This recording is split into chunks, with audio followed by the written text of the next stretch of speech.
Com grande satisfação, nós damos as boas-vindas a todos os que nos acompanham já desde o ano passado, quando a primeira igreja presbiteriana de Tampa Bay foi organizada aqui na cidade de St. Petersburg, na Flórida, Estados Unidos. Como nós temos dito, a nossa igreja ela é um campo missionário da Igreja Presbiteriana Jardim das Oliveiras, do presbitério de Magé, no Rio de Janeiro. Nós somos da Igreja Presbiteriana do Brasil e temos muita alegria de poder compartilhar com vocês os nossos momentos.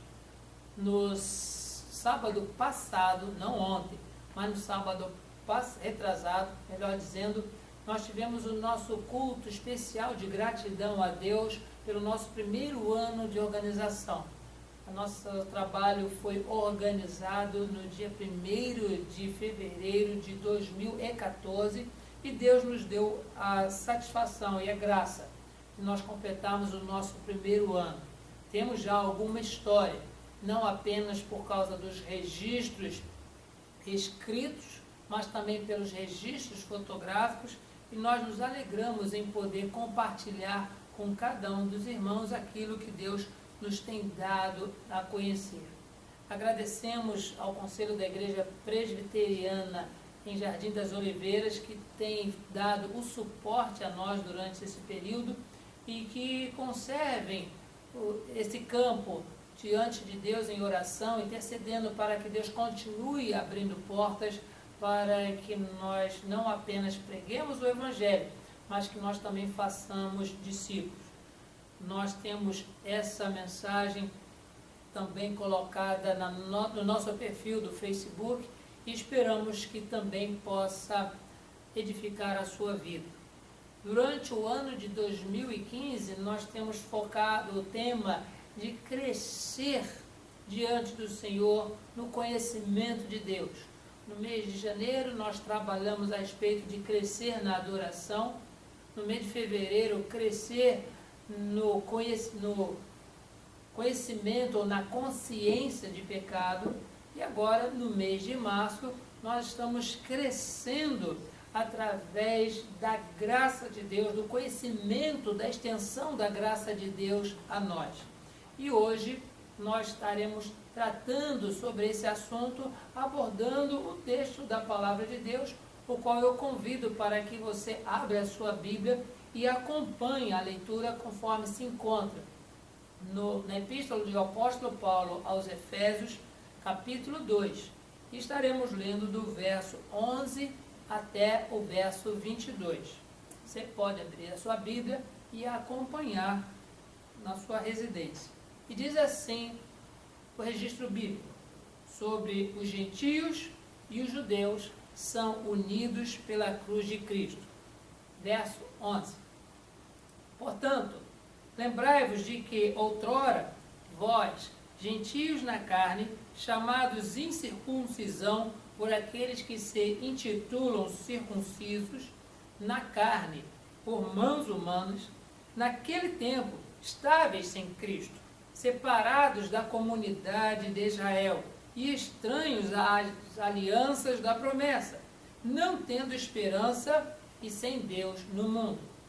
Mas agora, em Cristo Jesus, vós que antes estáveis longe, fostes aproximados pelo sangue de Cristo, porque Ele é a nossa paz, o qual de ambos fez um, e tendo derribado a parede da separação que estava no meio, a inimizade, aboliu na sua carne a lei dos mandamentos na forma de ordenanças, para que dos dois criasse em si mesmo um novo homem, fazendo a paz, e reconciliasse ambos em um só corpo com Deus, por intermédio da cruz, destruindo por ela a inimizade.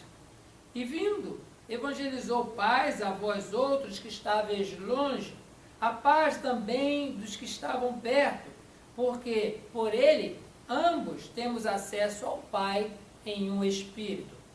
Assim, já não sois estrangeiros e peregrinos, mas concidadãos dos santos, e sois da família de Deus, edificados sobre o fundamento dos apóstolos e profetas, sendo Ele mesmo, Cristo Jesus, a pedra angular, no qual todo edifício bem ajustado cresce para santuário dedicado ao Senhor, no qual também vós juntamente estáis sendo edificados para a habitação de Deus no Espírito.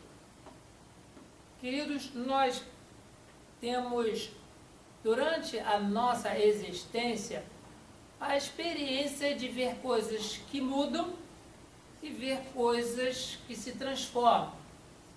Nós vemos, por exemplo, quando as pessoas, por questão de trabalho, precisam mudar-se de residência. Vão para outra cidade, uns vão para outro estado, e há aqueles, inclusive, que vão para outro país. Mas essa mudança não faz com que eles se transformem em outras pessoas. Quem é João vai continuar sendo João, quem é Maria vai continuar sendo Maria. Se ele for de uma cor de pele, ele vai continuar com aquela cor de pele. Ele vai precisar, sim, se adaptar ao novo ambiente. Mas isso não acarreta transformações, isso é somente mudança. Da mesma forma que nós mudamos de um lugar para outro um objeto na nossa casa, ele continua sendo aquele objeto. Mas a transformação, ela é uma coisa mais profunda. Ela, mesmo que aquele objeto ele permaneça no mesmo lugar, se houver uma transformação, ele deixa de ser aquele objeto. E nada melhor para expressar isso do que o fogo. Nós temos um papel na mão e podemos colocá-lo ele num ponto da nossa casa. Ele é papel ali. Mas sem mudá-lo de lugar, se alguém atear fogo nesse papel, ele sofrerá uma transformação onde ele deixará de ser papel, se transformará em cinza, calor, fumaça, e depois o resultado que se vê já não é mais do papel. E ele não precisou se mudar dali, ele sofreu uma transformação. Quando nós observamos esse texto, irmãos, nós começamos a observar transformações que ocorreram na vida das pessoas que não eram do povo de Israel, porque quando o apóstolo Paulo ele escreve essa epístola aos Efésios, ele não escreve para judeus em Éfeso, ele escreve para pessoas que não eram da linhagem direta do povo de Israel, mas que tinham recebido a palavra do Evangelho, e por conta disso, eles foram transformados pela regeneração para serem diferentes do que eles eram antes. E essas pessoas a quem Paulo dirige a sua palavra, ele fala isso depois de, em versos anteriores, falar que pela graça nós somos salvos. Como nós estamos trabalhando durante esse período a respeito da graça, do conhecimento da graça, da extensão da graça, das implicações da graça, hoje nós estaremos refletindo sobre as transformações que a graça ela implica na nossa vida. Não é apenas algo para se ver ou algo para se tomar conhecimento. A graça de Deus na vida do ser humano, ela causa transformações. E nós veremos nesse texto que nós temos lido, Efésios capítulo 2, do verso 11 ao verso 22, as transformações da graça de Deus em nós.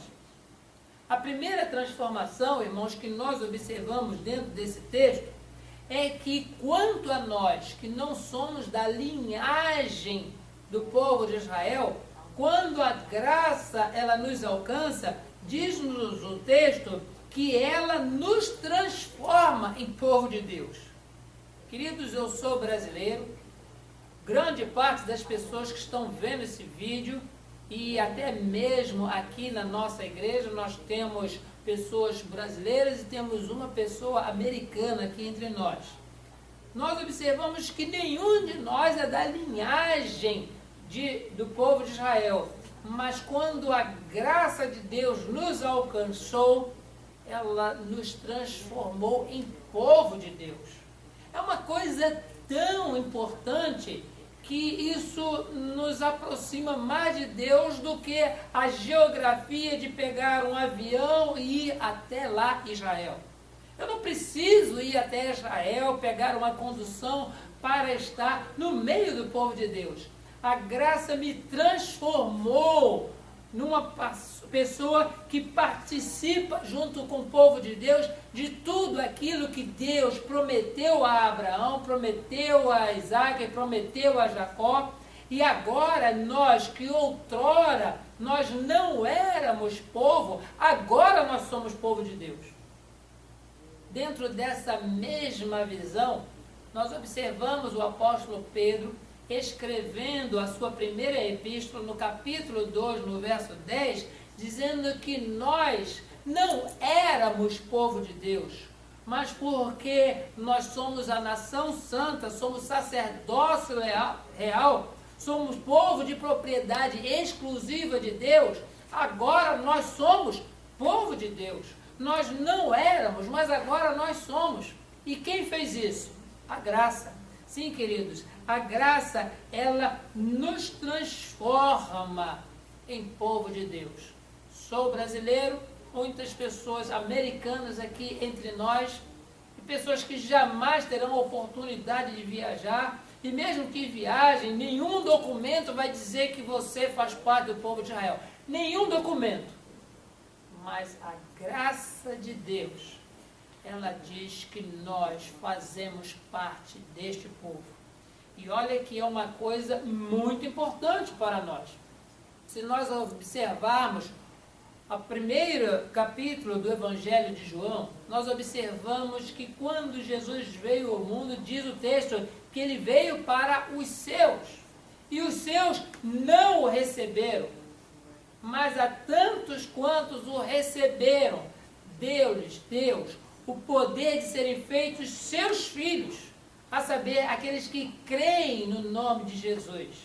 Sim, queridos, a Bíblia está repleta dessas afirmações que confortam o nosso coração, dizendo que a graça, ela nos salvou, mas também, decorrente da graça, nós temos uma transformação. Éramos gentios, agora fazemos parte do povo de Deus.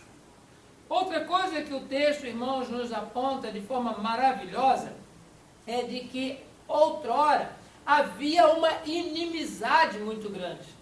Se nós pudermos nos lembrar, recobrar a nossa memória qual era o comportamento do povo de Israel no Antigo Testamento, era um comportamento de guerra, onde todos os povos ao redor eram inimigos.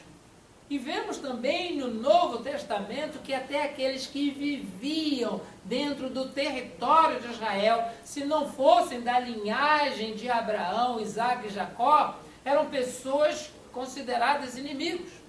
E o exemplo disso são os samaritanos. Os samaritanos residiam ali naquele território e eles compartilhavam, inclusive, do culto a Deus, só que eram proibidos de cultuar no templo de Jerusalém. Se nós observarmos o encontro de Jesus com a mulher samaritana, aquela mulher se admirou. Como pode tu, sendo judeu, falar comigo que sou samaritano? E o texto explica que os samaritanos, os judeus, não se falavam. E nós ali observamos que depois de Jesus ter se identificado com a mulher e a mulher ter reconhecido nele o profeta, fez a seguinte pergunta: olha, os nossos pais adoram a Deus há muito tempo nesse monte Gerizim. Mas vocês que são judeus dizem que o lugar de adorar é em Jerusalém. Qual é o lugar de adorar? Tanto samaritano como os judeus adoravam o mesmo Deus.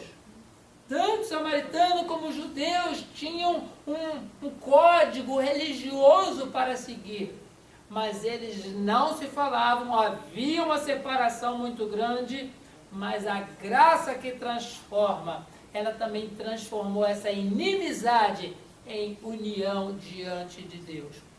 Observamos agora, queridos, dizendo o verso 14 do texto de Efésios 2, porque Ele, Jesus, é a nossa paz, o qual de ambos, ou seja, ambos os povos, gentios e judeus, fez um, e tendo derribado a parede da separação que estava no meio, ou seja, a inimizade, aboliu na sua carne a lei dos mandamentos de forma de ordenança, para que dos dois criasse em si mesmo um novo homem, fazendo a paz, e reconciliasse ambos em um só corpo com Deus, por intermédio da cruz, destruindo por ela a inimizade. Sim, queridos, nós queremos agradecer a Deus porque a graça fez isso. Primeiramente, ela nos transformou em povo de Deus. E nós vemos também que porque nos transformou em povo de Deus, destruiu a inimizade. Mas também nos diz a palavra, desses mesmos versículos 13 e 14, que a graça nos transforma em participantes da glória de Deus. Queridos, é maravilhoso nós termos esta informação para nós, porque se antes Deus separou um povo para ter prazer nesse povo e mostrar a sua glória para esse povo, através da graça que transforma, nós agora também somos participantes desta mesma glória de Deus. Não é algo exclusivo para o povo de Israel, nós também somos participantes da glória de Deus. Exatamente o texto que fez aqui apontar que caiu o muro da separação, aquilo que antes era só do povo, ou seja, a glória de Deus, agora também pode ser compartilhada com cada um de nós.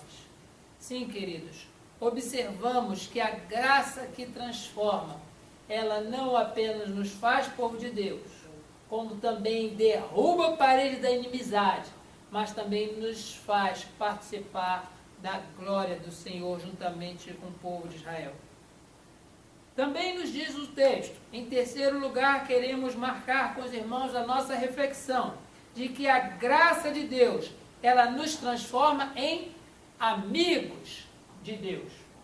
O verso 15 e o verso 16 nos dizem o seguinte: Deus, através de Jesus, Ele aboliu a lei dos mandamentos na forma de ordenança, para que dos dois criasse em si mesmo um novo homem, fazendo a paz, e reconciliasse ambos em um só corpo com Deus, por intermédio da cruz, destruindo por ela a inimizade. Sim, queridos, nós não somos inimigos judeus, mas antes nós éramos considerados inimigos pelos judeus. Antes nós éramos inimigos de Deus, mas através da graça nós agora somos amigos de Deus. Queridos, Abraão, ele foi chamado amigo de Deus, e essa informação nós vemos também aqui no Novo Testamento, uma referência ao patriarca, dizendo que por causa de ele não ter negado o seu filho quando foi pedido para oferecer Isaque em sacrifício, ele foi chamado amigo de Deus. Mas nós observamos aqui por esse texto que não foi só a inimizade com o povo de Israel que caiu por terra, mas também a inimizade que nós tínhamos para com Deus também caiu por terra, porque através da graça nós nos tornamos amigos de Deus. Olha que transformação maravilhosa. A graça que transforma faz com que nós sejamos amigos de Deus. Se antes nós não queríamos nada com Deus, se antes nós tínhamos aversão a tudo o que Deus fazia, agora nós temos prazer em estar na casa de Deus. Agora nós temos prazer em falar das coisas de Deus. Agora nós temos prazer em falar com Deus nas nossas orações diariamente, cantando, louvando ao Senhor com os nossos hinos, com os nossos salmos, com os nossos cânticos espirituais. Louvado seja Deus, porque só e somente a graça que transforma é que pode fazer isso. Fez isso com o povo que congregava em Éfeso, e o apóstolo Paulo ele dedica tempo para explicar ponto a ponto o que a graça fez transformando aqueles irmãos que estavam congregando ali em Éfeso. Podemos observar, irmãos, ainda o texto, mais um ponto da nossa reflexão, de que a graça, ela também nos transforma em família de Deus. Observamos que, primeiramente, fomos transformados em povo de Deus. Observamos depois que participamos da glória de Deus. Vimos também que nós agora somos amigos de Deus. Mas melhor ainda do que ser amigo de Deus é fazer parte da família de Deus. No verso 19 e no verso 20 desse mesmo texto nós lemos o seguinte: assim, já não sois estrangeiros e peregrinos, mas concidadãos dos santos, e sois da família de Deus, edificados sobre o fundamento dos apóstolos e profetas, sendo Ele mesmo, Cristo Jesus, a pedra angular. Queridos, e não fica somente aqui nesse texto, é com muito prazer que nós lembramos o que está escrito na primeira epístola de João, no capítulo 4, verso 1, dizendo: vede com grande amor que Deus nos tem amado, no fato de nos fazer seus filhos através de Cristo Jesus. Inclusive, nós fizemos, ou conhecemos no Brasil, um cântico referente a isso, que é uma coisa maravilhosa de cantar. Quando nós estamos tristes, quando nós estamos vendo que as coisas ao nosso redor estão assim que meio turbulentas, é o cântico que nos vem à mente dizendo: vede com grande amor nos tem concedido o nosso Pai, de fazer-nos filhos de Deus. Como é que isso foi feito? Através da graça que transforma. Sim, queridos, nós somos feitos filhos por adoção. Jesus é o filho por geração. Toda a humanidade, filho por criação. Mas aqueles que foram alcançados pela graça, esses são filhos por adoção. Fazemos parte da família de Deus. Nós somos amigos de Deus. Nós somos coparticipantes da glória de Deus juntamente com o povo de Deus. Não existe mais nenhuma barreira. Não existe mais nenhuma inimizade. Não existe mais nenhuma separação. Porque a graça de Deus nos transformou. Isso não dependeu em nada de nós. Isso foi uma providência divina. Ele fez isso no nosso coração. Conforme diz o apóstolo Paulo aqui mesmo aos Efésios, antes da fundação do mundo. E no decorrer da história, o Espírito Santo, que regenera, ele vai transformando pessoas, aumentando cada vez mais o número dessa família espiritual que nós fazemos parte. Pessoas que não têm mais inimizade nem com o povo de Israel e nem sente a inimizade deles para conosco, mas também pessoas que antes eram inimigas de Deus, agora são amigas de Deus, e pessoas que agora são contados como família de Deus. Quero louvar e bendizer ao Senhor, porque a graça que transforma, ela age assim na nossa vida. Sim, queridos, a igreja em Éfeso, ela foi edificada com essa palavra. Muitas pessoas já tinham algum receio, ou poderiam ter algum receio de encontrar um judeu vaidoso, orgulhoso, dizendo que Deus me escolheu em Abraão, em Isaac, em Jacó. Mas é o apóstolo Paulo que menciona aqui, você pode ter orgulho, viu, seu judeu? Porque você é descendente de Abraão, de Isaac, de Jacó. Mas agora a graça que transforma fez com que todas essas pessoas que outrora você chamava de gentios, que essas pessoas agora também fizessem parte da mesma família. São tão herdeiros como Cristo é herdeiro. São tão participantes da glória de Deus como vocês também foram participantes de toda a glória que Deus mostrou no deserto, na saída do Egito. E eles são tão amigos de Deus como vocês também outrora foram identificados assim. Sim, queridos, a graça, ela nos restaura, mas também a graça nos transforma. Nosso desejo nessa noite é que, através dessa meditação, através dessa reflexão, nós nos fortifiquemos cada vez mais, nos consolemos cada vez mais em considerar os nossos queridos de Israel como nossos irmãos e saber que muitos mais irmãos nós temos ainda para fazer parte dessa família através da graça que transforma. A graça transformará e a graça os trará para todos juntos estarmos na presença do Senhor por toda a eternidade. Que Deus abençoe a sua vida nesta noite e que essa reflexão também valha para a tua edificação nessa noite. Amém.